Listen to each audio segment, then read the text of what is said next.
Good morning. I don't know how much I've talked about this on the channel, but I am trying to write a full-length novel to traditionally publish. So if you've watched other videos on the channel, then you know that I am a self-published author. I self-published 4 books in my Tales of Mundane Magic series, and they're all really great, and you should go check them out, links in the description. But I really would like to get traditionally published, and I really would like to write another full-length novel. I say another, I've written many full-length books in my time. And the book that I'm currently working on, I've been working on for 5 or 6 years now, on and off, not all the time, because I have other projects. I have the Tales of Mundane Magic series, I have the videos, I used to have a full-time job. This year, I'm really making a push towards finishing what I am calling the first draft of my final draft. And I am getting so close to the end right now. I have a very detailed outline, because once you've written like 3 drafts of the book, you kind of know all the scenes that need to be there. So I've actually written out all the scenes, and I know I have 25 scenes left. So my goal for this video, my goal for this week, is to finish this first draft of the final draft. I am just going to be spending all of my time that I don't have like a dentist appointment writing. And I'm going to take you with me. By next Sunday, I'm going to have this book done. That is the goal. So the book that I am writing is currently temporarily titled The Elf of Harrisville High. And if you've watched other videos on this channel or you've read my other books, first of all, thank you. Then you might know that the Tales of Mundane Magic series takes place in a modern technological world where magic has always existed. So it's kind of interwoven into life. So like cell phones exist, but they can also cast magic. And if you have a test coming up, you might go to your local psychic and see if you're going to get a good grade, that sort of thing. So this full-length book that I'm writing actually takes place in the same shared universe as the Gertie and Bridget books, just in a completely different area. But there is one little Easter egg. The Elf of Harrisville High follows Manilian Fairchild. She is an elf who goes to high school, even though she's 24, because as we all know, elves age differently than humans. And even though she's been alive for 24 years, she's a sophomore in high school.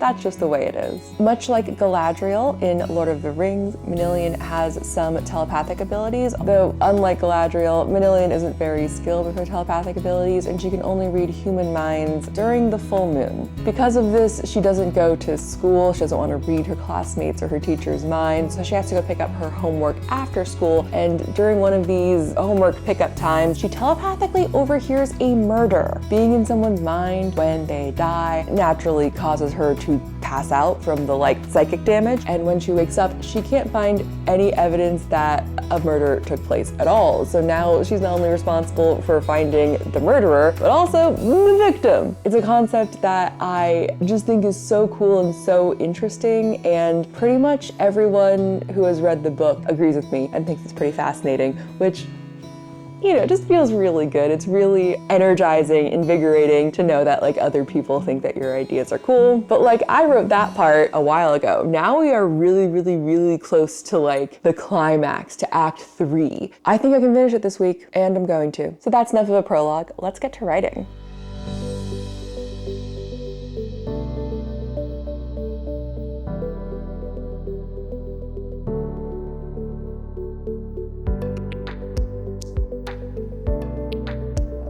I wrote 3 scenes, which is pretty exciting. I did 1,500 words in the last 45 minutes. Let's take a quick break. I'm not sure why, but I've been thinking a lot about where my inspiration for writing comes from. And I mean, I have my favorite books. I've talked about them on this channel before. Protector of the Small by Tamara Pierce, Sabrail by Garth Nix. But I've been thinking about it, and I think 2 of the big things for this book, because it's a mystery, it's a murder mystery, I feel like 2 of the big inspirations are the Spellman files, and then also, and this is gonna sound so silly, but Holes by Louis Satcher, I think that's how you say his name. Izzy Spellman, the main character of the Spellman files, she is just such an interesting, different character. She's really her own person, and because you know that, she's not perfect, she has so many flaws, but because you understand her, any actions that she takes while solving the mystery make a lot of sense. And there's the mystery that she's trying to solve with her job as a PI, but then there's also the mysteries in her day-to-day life. Oh, her brother's keeping a secret from her, her parents are, doing something. And I really pulled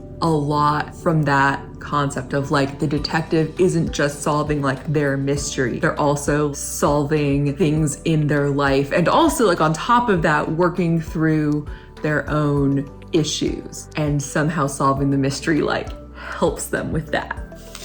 So Holes is very different. It's not even a mystery, but it is kind of a mystery that the audience is trying to put together, like the reader. Everything that's said matters. The tube of lipstick that they find, the yellow lizards and how they don't like onion juice, how the cure to the foot smell is peaches and onions, which were like Kate Barlow and Sam's like two things. Sorry, I will put up a warning retroactively for spoilers for Holes. And I really do feel like that notion of like everything matters, everything comes back is something that I really aimed for in this book, and something that I've had people apropos of nothing bring up to me who have read it. And that makes me so happy because that is really something I want. It's really hard sometimes to see where your inspiration comes from. And then all of a sudden it just hits you and you're like, wow, that's what influenced my writing style and I didn't even really know it. Anyway, back to breakfast. I'm gonna stop thinking for a little bit.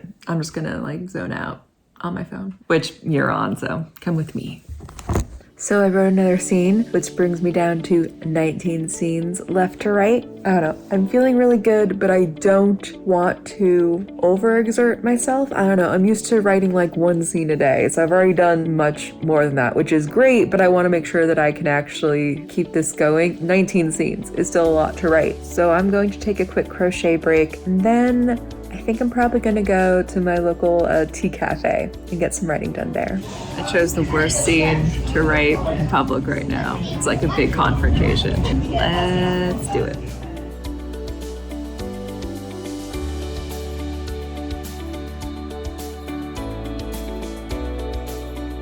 Good morning. It is day 2. I know I'm wearing the same sweater. This is what I wear. So let's finish summarizing yesterday. I wrote 7 scenes and I have 17 scenes left to write, and it felt good. It felt manageable. Not easy. I mean, maybe it was almost easy. I don't know. I was in a good place yesterday because it was the first day, and like the first day of a project like this, the first day of a challenge, I'm gonna have that energy, that vivacity for it. I have a bit of an easy scene to start with, which is nice because, oh my God, when I arrived at the tea shop and I opened my laptop and I looked at the scene I had to write, the sudden fear of like, oh, I have to write this in public. Every writer is different, but I really like have to embody the feelings of whatever I'm writing, and it was like such a tense, stressful, upsetting scene to be writing. Okay, I have spent enough time not writing. It is indeed time to write, so let's do it.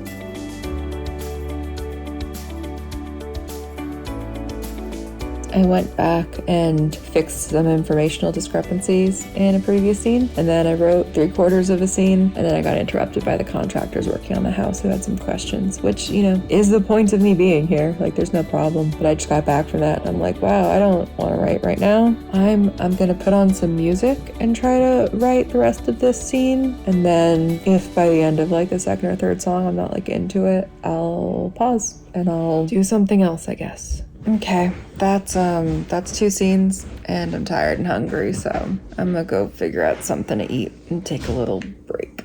But yeah, oh, that last scene, 1,000 words, so doing pretty good. I am just not feeling this today. I just don't want to be writing, so. But I've only written 2 scenes today. I need to write some more, so we're just gonna sit down, we're gonna be cozy, we're gonna write.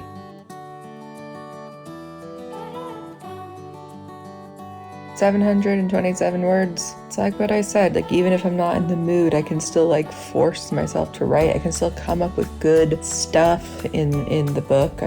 I'll just take frequent breaks. That's okay. I can watch some TV now and then set a timer for like half an hour and come back after that.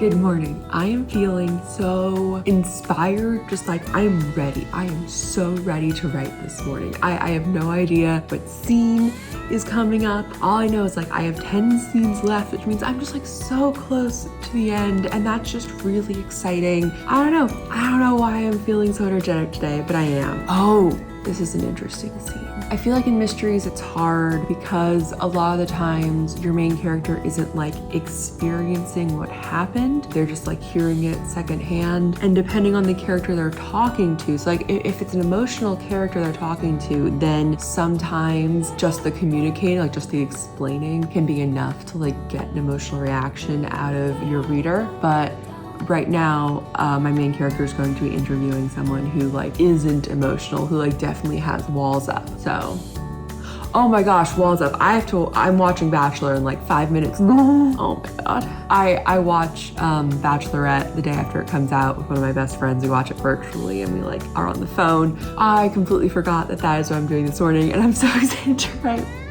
Okay, I have literally 5 minutes. I'm gonna write. Oh my gosh, of all morning. This is so funny.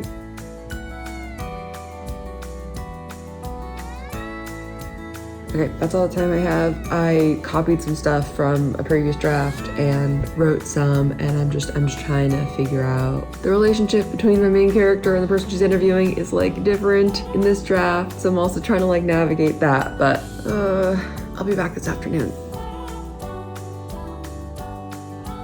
Okay, I had an amazing time watching Bachelorette with my friend, but now it's time to get back to work. Do you want to guess how many chapters are in this book right now? 37. I don't even want to think about the word count right now. I wrote 1,800 words for this scene, and I split the scene in two across 2 chapters, which is why I'm thinking about chapter count right now. Just, oh my God. My writing coach told me that, yes, it's a mystery, but it's also a fantasy book, so there's a lot of word count leeway for explaining how the world works and things like that, which I don't know is good, but let's see how much there is. 112,000 words. That's 2 books. Am I screwed? I don't know. I do not know. Wow. We are just not going to worry about it. We're just gonna keep writing and keep doing our best, and it's going to be okay. It is. I'm gonna go get some lunch. I can't right now. Okay, here's the thing. In the original draft of this book, I say original, this is like the 3rd or 4th version of it. For some reason that I cannot remember anymore, I was really insistent on like my main character, Manilian, talking to this person and essentially getting like distracted by what she found out that she forgot to ask like the question she initially came to ask. And I'm not even sure why. Maybe I wanted to like separate that information. Maybe I needed like time to pass. Maybe I needed to be the next day for some reason. But the more that I'm thinking about it, the more I just think it doesn't matter. And it's, if I changed that, it would get rid of 2 scenes, which tells me those aren't very important scenes, maybe. I think I'm gonna cut those 2 scenes because this book is long enough already and we are ramping up to the climax, and I want to get there. I have written over 3,000 words today, and I have gotten rid of 3 scenes, so I don't have to write those anymore. So I didn't write them, but I have removed them from the list. So I have 4 more scenes that I have to write, and I think I could write them today, but I am really tired. Just same thing, taking a break, and I will write more later. Good morning. So yesterday I did figure out how I was going to like play the scenes. I'm being very careful not to spoil anything. As I was falling asleep last night, I was figuring out how I was going to non-spoilery explain to you the last scene that I wrote. It's the last scene of Act 2. It really is. It leads right into the big reveal. It was really cool. It felt really good, actually. It was really great for all the characters that had changed to like be there. My sleep schedule's been really weird this week, honestly. Anyway, it is Wednesday, and I would rather like to finish my book today. The only problem. The only thing is I have planned events today. I have the Men Tell All from Bachelorette aired last night, so me and my friend are going to virtually watch that today. And then I kind of had to last minute schedule a doctor's appointment. I'm sure everything's going to be fine. What's interesting about this part, I think I said this last night, I was so nervous. I thought I wasn't going to be enjoying writing this part. I thought I was going to be on autopilot, and instead I am really, really enjoying this, and that's really cool. It does make me so excited for the next murder mystery that I have planned. I got like chills. I'm really excited to like look at the outline again and remind myself of everything. And I'm really excited to like send it to my writing coach and be like, hey, let's discuss this now. But let's finish this mystery. I'm so hyped. Okay, we have like probably 25 minutes at this point, so let's do that. Well, not finish. I'm not finishing it right now. I'm gonna write. I'm gonna write for 25 minutes is what I'm saying. Okay.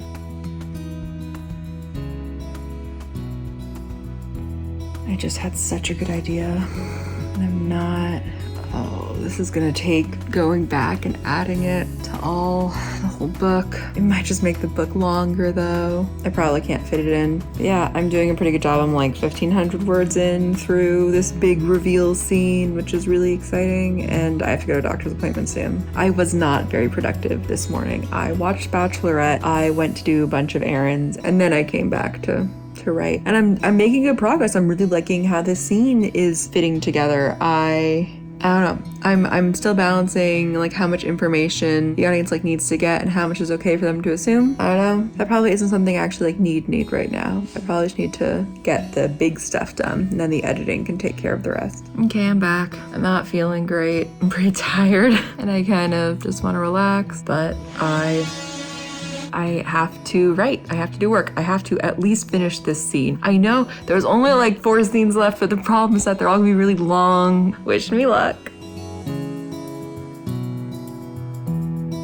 It is 8 p.m. on Wednesday, and I am very tired, and I was really hoping that I would be done somehow by now. To force myself to write, because I'm just not really feeling it right now, I'm going to turn on some music, and then I'm just gonna write for one song. Just one song. And then I can stop when that song is done if I want to, and then I can play Sims or something. I want to be clear that I'm not complaining that this is my like job right now. The thing is, I'm used to, for the last couple of years, I've been really able to like bounce between projects a lot. So it's been a thing where it's like, oh, I'm not really feeling inspired to, work on my book. So I'm gonna go edit a video, or I'm gonna go crochet something, or I'm gonna go cook something. Like I've been able to really bounce between creative projects specifically. Like if I'm gonna crochet something, I'm able to film myself crocheting it. If I'm gonna cook something cool, I can film myself cooking something cool. But I mean, I'm not even video editing this week, which I didn't think I would miss nearly as much as I do. I mean, it's really good that I know I like that part of my job. But yeah, it's a lot of effort to do this much writing and this much like intense thinking about the book and the characters. It is all good. 5 minutes, or I mean, however long a song is, 3.5 minutes, whatever. Starting now. 6 songs, 800 words, and only 2 scenes left to write. Oh, that felt good. That felt really good. It's a scene that serves the same purpose as the last draft, but it's like completely different, but I'm really happy with it. So hopefully we will be finishing this book tomorrow, and I will see you then. I did it.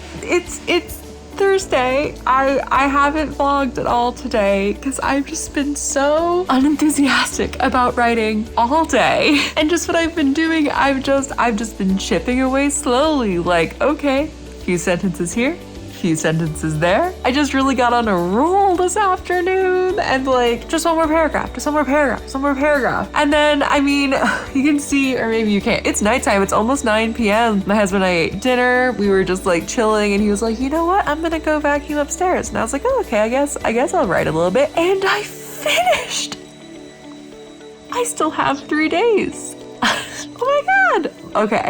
Okay, what am I gonna do next? My number one thing for writers is that after you finish a draft like this, you really need to like take a break, step back, and just let the ideas like simmer. Let yourself forget a little bit, which is hard to do when it's like the 4th draft, the 4th full draft of your book with like multiple smaller drafts in there.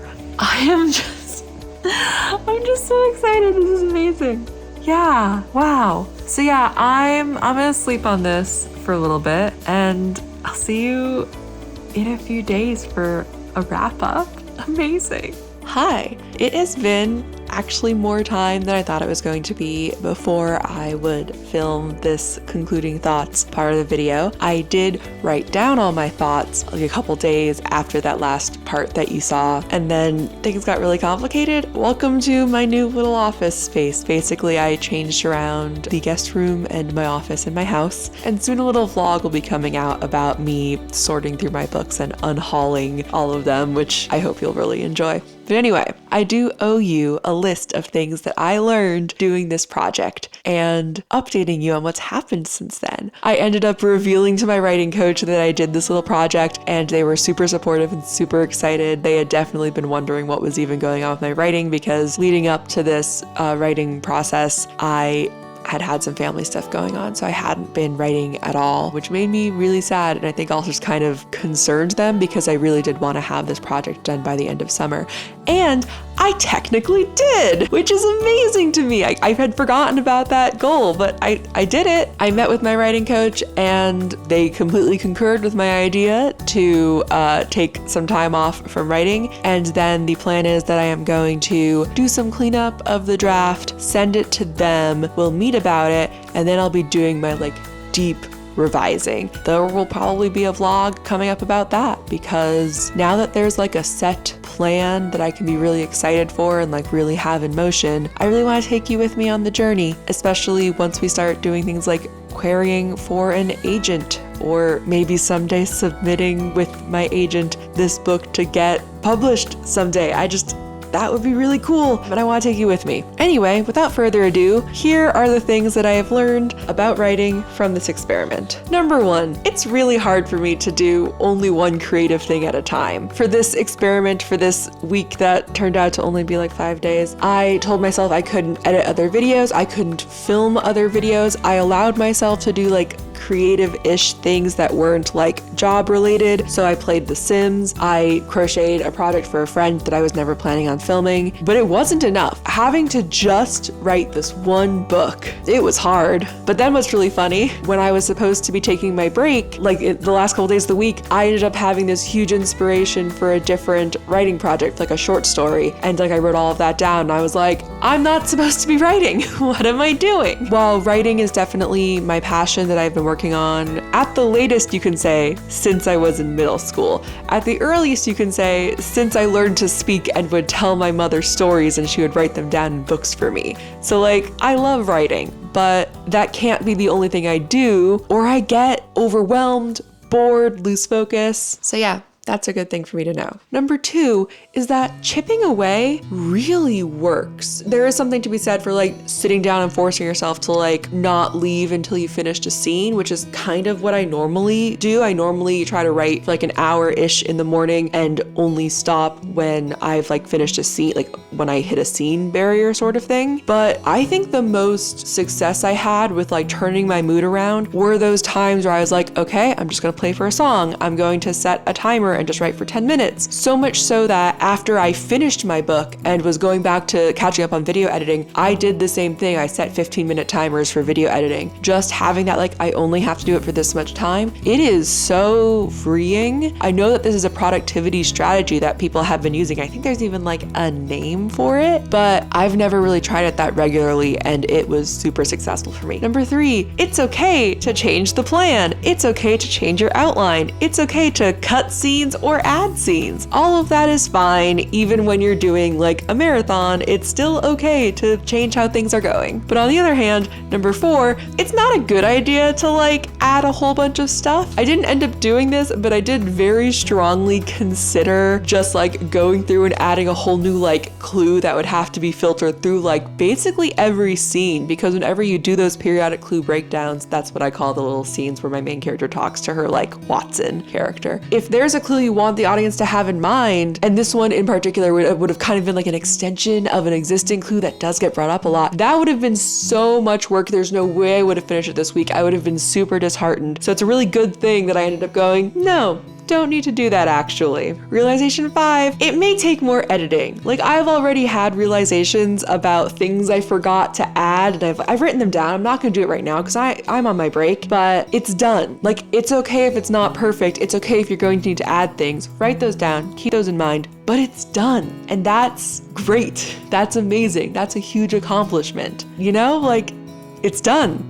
Good job. In conclusion, I would not want to write an entire book this way, even though hypothetically that means I could like finish a book in 3 weeks. No, I would not want to write an entire book this way. But for the last 10%, for getting over that last hill and just getting it to a done state so that you can move on to the next phase of writing, which is editing, 100% worth it, would do it again every time. So that's this video. Thank you so much for watching. What are some videos on my channel that I can recommend you watch next? I did do a whole video on how to self-publish a book. It has links, it has articles, it has a ton of information, so you can check that out. This is one of my first real like writing videos, but I have a good amount of reading videos. So if you want to check those out, I'll put the playlist for that on here too. If you liked this video, please consider liking or commenting. If you're an author, tell me where you are in your writing journey right now. I'm always so excited to meet fellow authors. And if you want to follow along this journey and see where this book takes me, please consider subscribing. The editing vlog will be coming up, I don't know,